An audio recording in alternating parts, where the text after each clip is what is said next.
Panginoon, maraming salamat po sa araw na ito. Maraming salamat po at ligtas po ang bawat isa sa amin na nakarating dito sa school. Sana po ngayong hapon ay may matutunan po kami bagong aralin sa aming guro. At ang lahat ng ito ay aming itinataas sa iyong bugtong na anak na Jesus na aming Panginoon. Manatili lamang tayo mga kayo para sa ating pangkasiklang gawain. Gusto niyo ba yun mga bata? Opo!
Ngayon, bago kayo magsiyoko, maaari niyo pang tumunin dahil ang kalat sa inyo.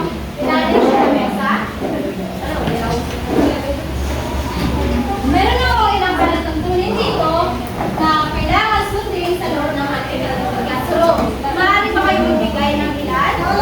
Carmela, itaas ang kamay kung gustong sumagot.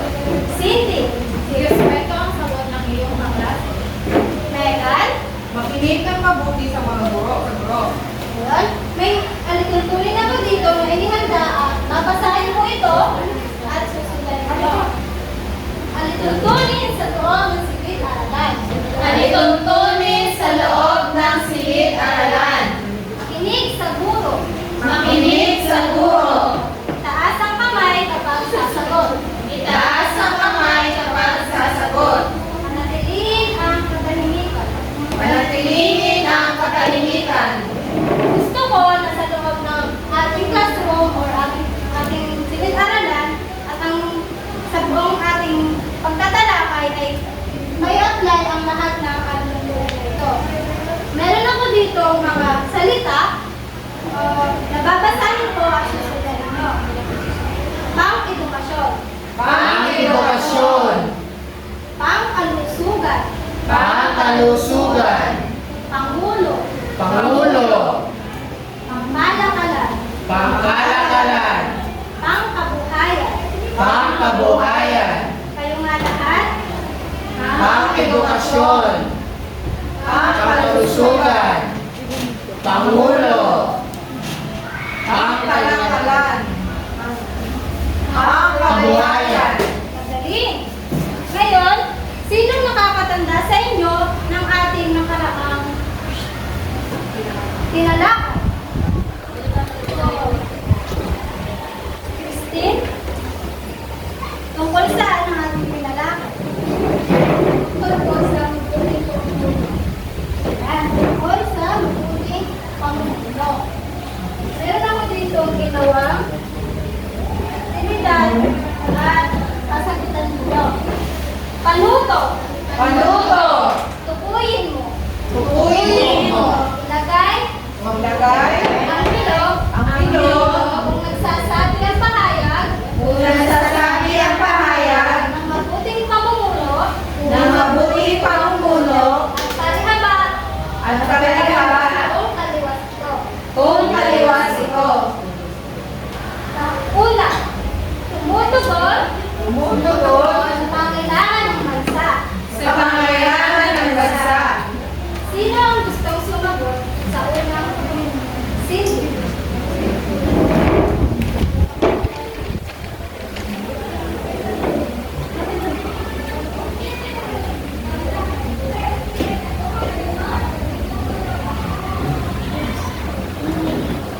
Pangalawa,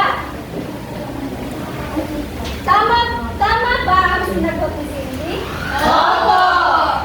Pangalawa, pansariling kapakanan lamang ang iniisip. Pansariling kapakanan lamang ang iniisip. Carmela, maaari ka magsagot?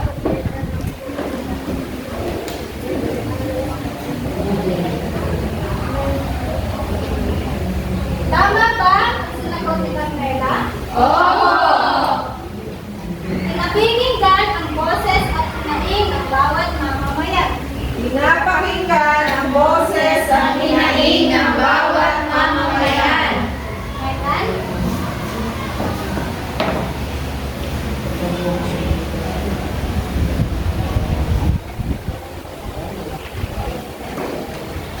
Tama ba ang sinagot ni Megan? Opo! Pang-apat, nagre-resulta ng pagdami ng krimen sa bansa. Nagre-resulta ng pagdami ng krimen sa bansa. Christine, maaari ka bang sumagot?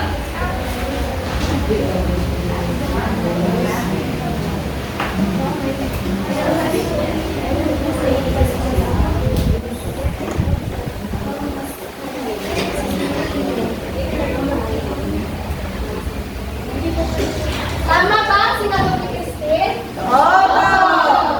Panghuling bilang, nagbibigay sa serbisyong pangkalusugan, pang-edukasyon at pangkabuhayan para sa mamamayan na sasakupan.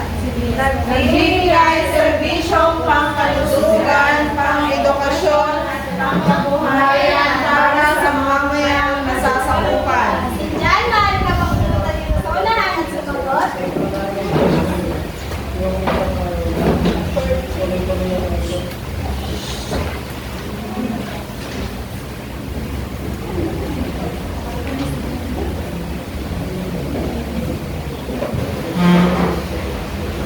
Tama ba ang sagot ni Cynthia? Opo! Ngayon, naintindihan ninyo ang ating nakaraang talakayan. Ang inyong sagot lahat ay tama. Ngayon, may ipapakita ko sa inyo larawan at ang gagawin ninyo ay obserbahan ito ng nakikinig.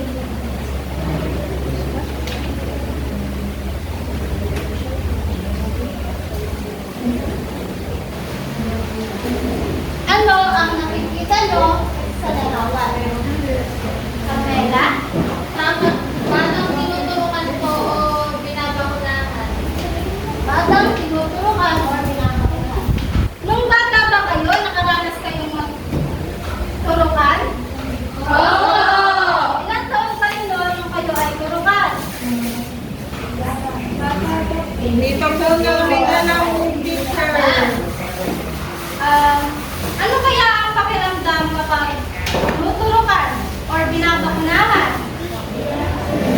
Anika? Teacher, masakit po. Sakit. Nakatutulong ba ito para sa mga magulang or para sa bata? Opo! Bakit? Bakit nakakatulong ito? Megan. Para po hindi tayo nakita ng mga sakit at para po hindi magastusan ng ating magulang pag nagkasakit tayo. Tama. Ngayon, nagdudulot ba ito ng magandang epekto or magandang epekto sa ating mamamayan? Opo! Kung gano'n, sa aktibidad na ito, ang pagtuturo or pagpapabakuna sa bata ay nakatutulong sa bata at sa magulang. At importante din ito para makaiwas sila sa anumang sakit at maging malusog ang kanilang katawan. Ngayon, meron pa ako dito papakitang larawan. Obserbahan nyo ulit ito at ako ay magtatanong ng ilang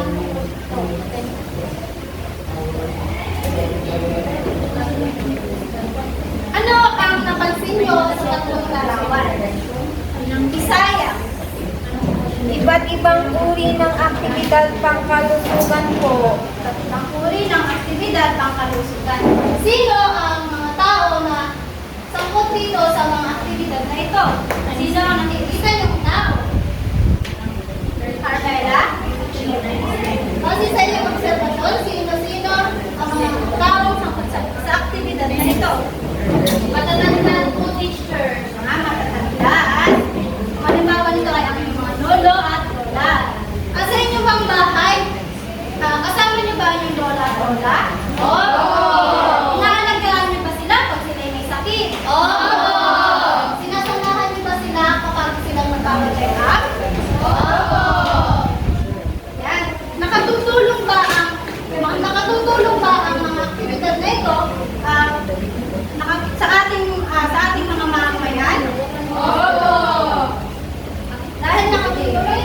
Sa inyong palagay, magdudulot ba ito ng magandang epekto sa ating mga mamamayan? Sa aktibidad na ito, sino kaya ang nasa likod? Nasa likod nito para may sagawa ang ganitong aktibidad? Eden. Sino ang nasa likod ng gawain ito? Si Pangulo ng ating Pangulo. Bilang isang Pangulo, siya ang instrumento na nagpapatupad ng batas para sa ating pangkalusugan. Ano kaya sa tingin ninyo ang mga hakbangin na pinapatupad ng Pangulo para sa ano kaya ang batas na pinapatupad ng ating Pangulo pangkalusugan? Siljan? Pagsasagawa po ng mga donation. Pagsasagawa ng mga donation? Pagbibigay bakuna po sa mga matanda at bata. Pagbibigay bakuna. Ang ilang isa sa hakbangin ng Pangulo ay Cindy, ikaw? Pumipili po siya ng taong may kaalaman sa pangkalusugan upang maisagawa ang mga hakbangin na nagdudulot ng kapakinabangan para sa mamamayan. Maaari bang magbigay ng ilan sa mga hakbangin na pinatutupad ng ating Pangulo para sa pangkalusugan? Cindy? Pagsasagawa ng blood donation or blood letting. Pagsasagawa Blood donation.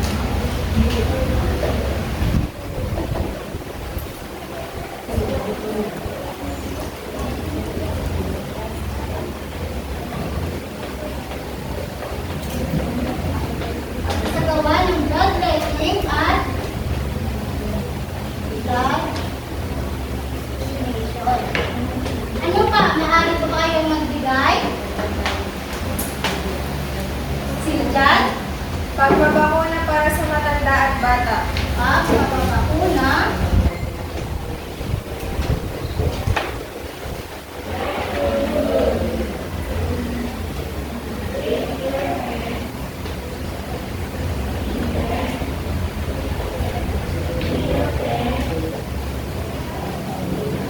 Ano pa? Maaari ka bang magbigay, Jenny? Libreng konsultasyon po. Libreng konsultasyon.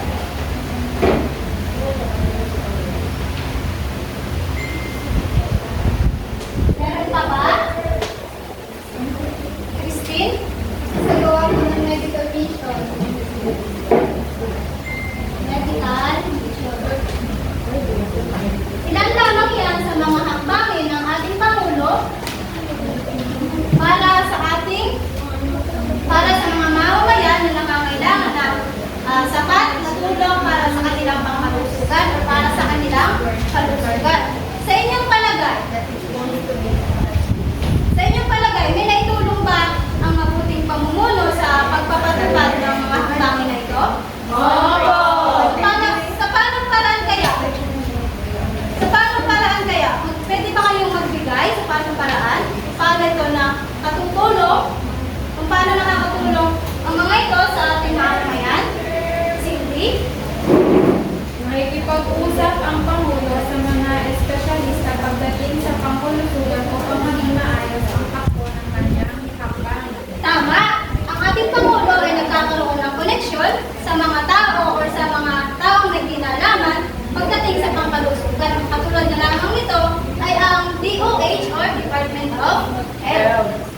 Halimbawa sa medical mission, ang magiging epekto nito, sa medical mission, ano ang magiging epekto nito sa ating mga mamamayan? Isaya. Nagkakaroon sila ng libreng konsultasyon na hindi na nila kailangang pang pumunta sa mga pribadong hospital para magkonsulta. Tama! Ang pagkakaroon ng medical mission ay nagre-resulta na nakakatulong ito sa halimbawa lang sa pagsasagawa nga ng blood letting, blood donation, at pagpapakuna para sa mga matanda at bata at libreng konsultasyon dahil yun sa medical mission.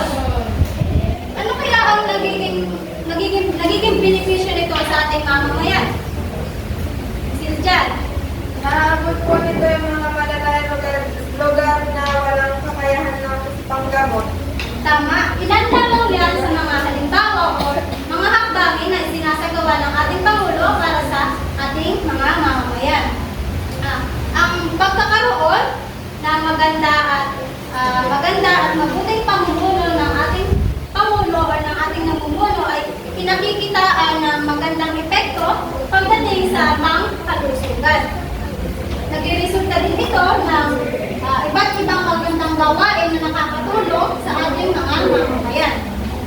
Ngayon mga bata, paano or ano kaya ang nagiging epekto nito sa ating mamamayan? Paano nakakatulong ang mga hakbangin na ito sa ating mamamayan? Ano ang mabuting or ano ang epekto ng mabuting pamumuno sa pagtugon ng pangangailangan sa ating mamamayan? Ano ang epekto? Steve? Ang mga epekto ng mabuti pamumuno sa pagtugon sa pangangailangan ng bansa pagdating sa pangkalusugan ay pagkakaroon ng mga programa kagaya ng medical vision, bloodletting at pagbabakuna, libreng konsultasyon at ang maayos na pagpatupad nito at nagre-resulta ng magandang benepisyo na natatamasa ng mga mamamayan. Tutugunan din ito ang lahat ng mga pangangailangan ng ating mamamayan. Tama. Ngayon mga bata, pakibasa. Ang mga epekto ng mabuting pamumuno sa pagtugon sa pangangailangan ng bansa pagdating sa pangkalusugan ay pagkakaroon ng mga programa kagaya ng medical vision, bloodletting at pagbabakuna at ang ayos na pagpapatupad nito at nagre-resulta ng magandang benepisyo na naranasan ng mga mamamayan. Natutunan ang lahat ng pangangailangan ng mamamayan. Ngayon, Cindy, maaari mo bang basahin ulit? Ang mga epekto ng mabuting pamumuno sa pagtugon sa pangangailangan ng bansa pagdating sa pangkalusugan ay pagkakaroon ng mga programa kagaya ng medical vision, bloodletting at pagbabakuna at ang maayos na pagpapatupad nito at nagre-resulta ng magandang benepisyo na natatamasa ng mga mamamayan. Natutugunan ang lahat ng pangangailangan ng mamamayan. Ayan. Naintindihan niyo ba ang ating talakayan ngayon? Dahil naintindihan ninyong lahat, nagkakaroon tayo ng pangkatang gawain. Hahatiin ko kayo sa tatlo at narito ang inyong mga gawain. Para sa unang pangkat, unahan ang bilog kung ano ang epekto ng mabuting pamumuno sa pagtugon sa pangangailangan ng bansa pagdating sa pangkalusugan. Para sa pangkat dalawa, sumulat ng 3 hanggang 5 pangungusap tungkol sa epekto ng mabuting pamumuno sa serbisyong pangkalusugan. At para naman sa panghuling pangkat, mag-isip o gumawa ng slogan tungkol sa mabuting pamumuno pagdating sa pangkalusugan at ikaliwanag ito. Ito ang pangkat 1, ang pangkat 2 at sa huli ang pangkat 3. Ngayon, bago tayo mag-umpisa, nais kong marinig sa inyo ang ilan sa mga tuntunin or kailangan nating sundin pag tayo ay gumagawa ng mga pangkatang gawain. Maaari ka bang magbigay, Jerry?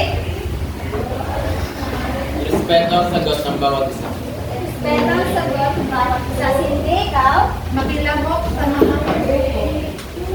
Kilahok sa mga kagrupo. At Ethel? Gumawa ng tahimik. Gumawa ng tahimik. Ngayon, meron lamang kayong 5 minuto para sagutan ang inyong pangkatang gawain.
Tingin ako din.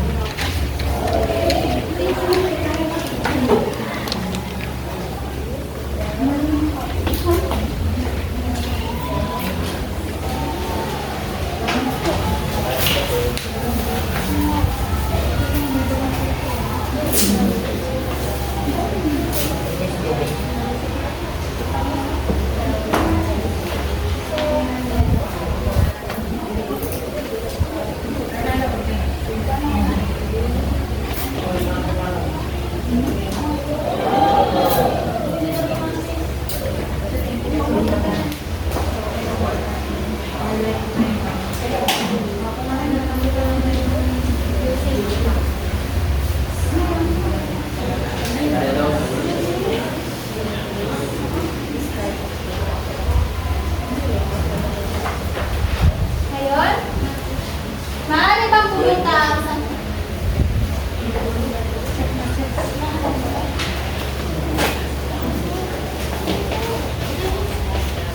Maaari bang pumunta ang isang representative ng Group 1?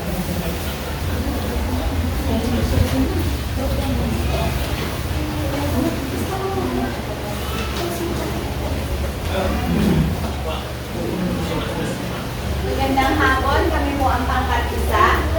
Panuto, una ng bilog kung anong epekto ang mabuting pamumuno sa paglugon sa pangangailangan ng bansa pagdating sa mga kalusugan. Ang mabuting epekto ng pamumuno po pagdating sa pangkalusugan ay nagkakaroon ng pagbabakuna, pagkakaroon ng bloodletting, libreng konsultasyon at pagsasagawa ng medical treatment. Bigyan natin ang 5 bagsak ang pangkalusa sa kanilang ginawa sa pagkamalikhain ng 10 puntos,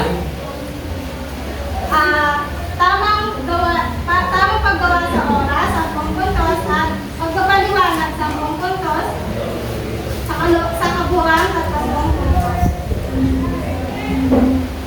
Ngayon, naintindihan ba lahat? Naintindihan ba ninyo ang ating Naintindihan ba ninyo ang ating talakayan at ang inyong ginawang aktibidad? Opo! Ano ba ang itong inihandang aktibidad at panuto? Panuto. Pindutin Pindutin. ang nais na sagot Ang nais na sagot sa bawat pahayag sa bawat pahayag na nagpapakita ng epekto na nagpapakita ng epekto ng isang mabuting pamumuno ng isang mabuting pamumuno pagdating sa pangailangang pangkalusugan. pagdating sa pangangailangan pangkalusugan. Sino ang gustong sumagot? Sino ang gustong unang sumagot? Eden? Malulusog at malalakas ang mga pangangatawa ng mga matatanda at mga bata.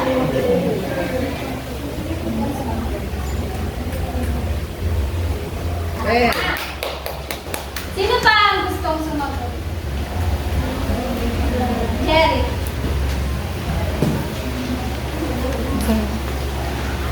Tumutugon sa pangailangan pangkalusugan.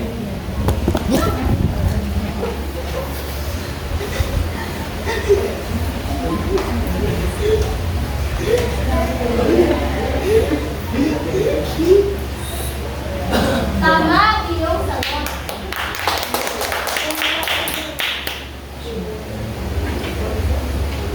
Ngayon mga bata, ano nga ulit ang epekto ng mabuting pamumuno pagdating sa pagtugon sa pangailangan ng ating mamamayan pagdating sa pangkalusugan? Ethel?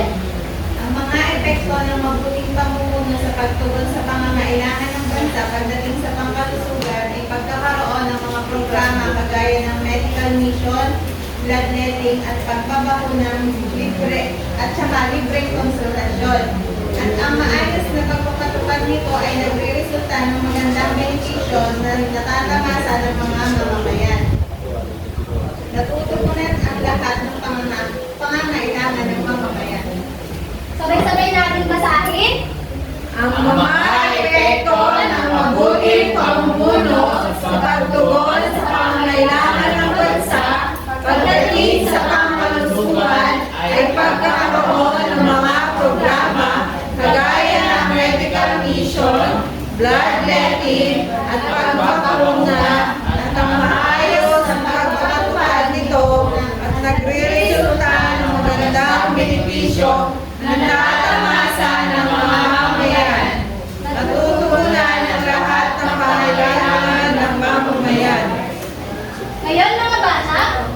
niyo bang maglaro?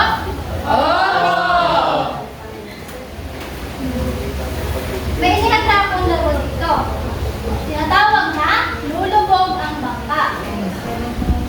May inihandang tanong o pahayag ang guro na kailangan sagutin ng estudyante.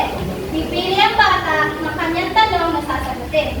Kapag sinabi ng guro na lulubog ang bangka magsama-sama sa 5, maghahanap ang bata ng kagrupo para makabuo ng 5. Kung sino ang walang kagrupo, siya ang bubulot ng tanong na sasagutin. O ulit-ulit na lalaroin hanggang sa isa ang matira. Ngayon, maaari ko ba kayong anyanyahan din sa unahan para gawin ang ating laro?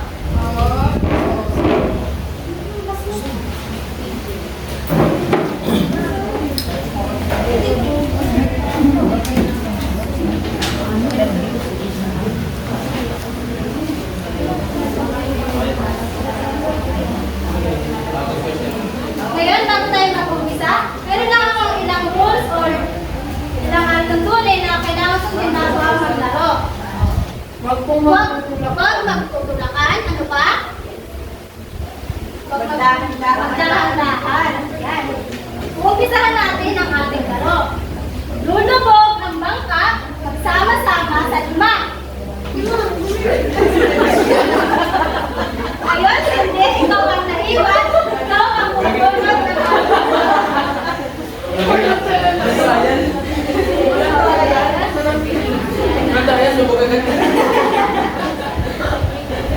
pakipasa at inyong Kung bibigyan ka ng pagkakataon na muna sa mga programang pangkalusugan, ano ang programang iyong ipapatupad at bakit? Kung ako po ay bibigyan ng pagkakataon na mga sa programang pangkalusugan, pagtutuunan ko ng pansin ang HIV or ang AIDS sa tinatawag para po makatulong sa mga kabataan o sa mga may edad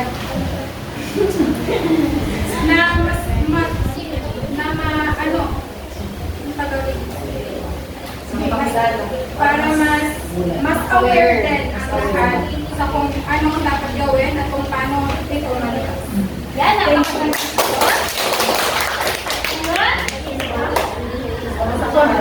Lulubog ang bangka magsama-sama sa 4.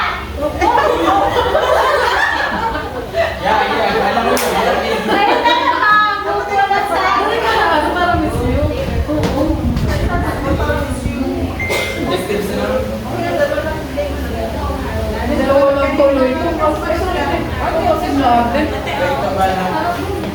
Epektibo ba ng feeding sa mga batang wala sa pag-ibang? O epektibo po pagkakaroon ng feeding program sa mga batang hindi sa ng kapasilitos. Tutugunan ng kanila ang pangkalusugan at matutugunan ang kanilang pangkalusugan at makaiwas ito po rin na sa ito kapag kumain sila na masustansyang pagkain lamang po maraming salamat. Ngayon, ito yung katanungan, Laden. Akin pong katanungan, paano nakakatulong ang isang mabuting namumuno sa ating bansa pagdating sa pangkalusugan? Para po sa akin, nakakatulong pa ang isang namumuno sa ating bansa pagdating sa kalusugan sa pamamagitan po ng pagbibigay po ng mga beneficiary o pagbibigay po ng libre gamot o mga libre check-up para po sa ating mga mayayaw. Salamat. Ngayon, mga bata, naintindihan ba ninyo ang ating talakayan ngayong hapon? Ngayon, kumuha kayo ng isang papel at tayo ay magkakaroon ng magiging pagsusulit. Panuto, piliin ang tamang sagot. Unang katanungan, alin sa mga sumusunod ang naglalarawan ng isang mabuting pamumuno pagdating sa pangailangan pangkalusugan? A. Nakikinig sa mga hinaing at boses ng mamamayan. B.